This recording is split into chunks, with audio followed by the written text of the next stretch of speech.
Assalamu alaikum wa rahmatullah.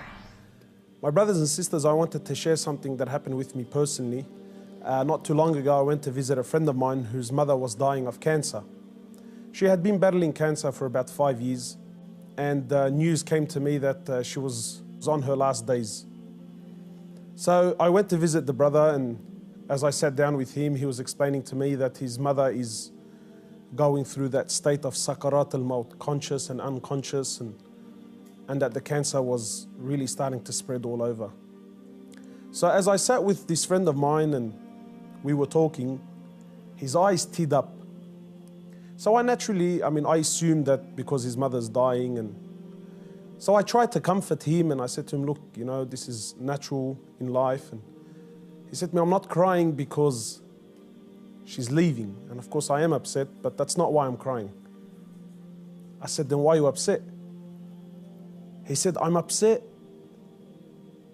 because all my life I've never thanked my mother for what she's done.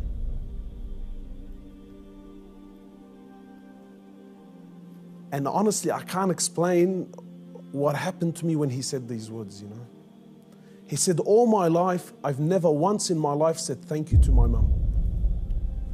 He said, and now that she's sitting in the next room and she's alive, but she's conscious and unconscious, and even if I spoke to her, she's not going to be able to understand or comprehend the words that I'm saying. And wallahi, my brothers and sisters, this really affected me. That all his life, all of our lives, for those of us who are fortunate enough that their mothers are still around, my mum has been there all my life, never failed me once, and never once have I ever come to her and just said thank you.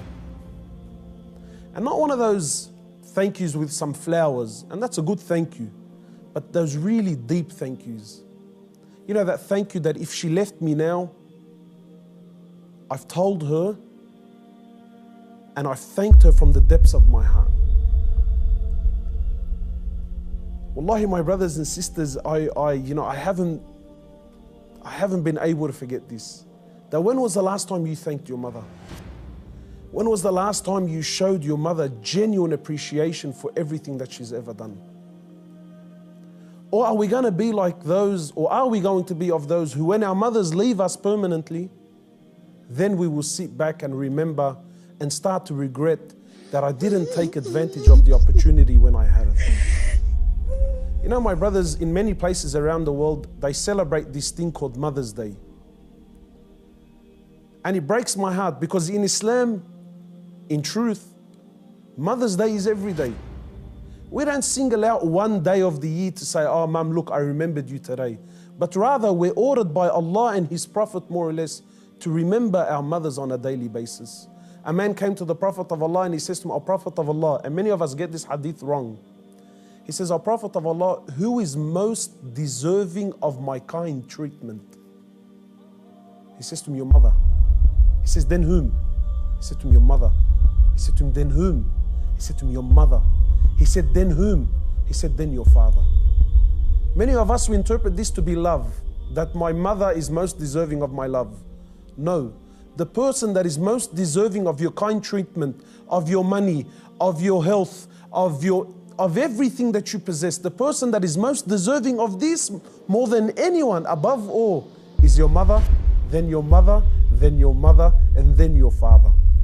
My brothers and sisters, in short, many of us, we still have our mothers. Wallahi, do not be of the losers who wait until our mothers leave us permanently, only then to wish and to regret and say, I wish I can go back and thank my mother. If your mother is still around, run. By Allah, run to her and thank her for everything that she's done. We ask Allah subhanahu wa ta'ala to make us of those who have the best relationship with their mothers, and we ask Allah subhanahu wa ta'ala to give them Jannah.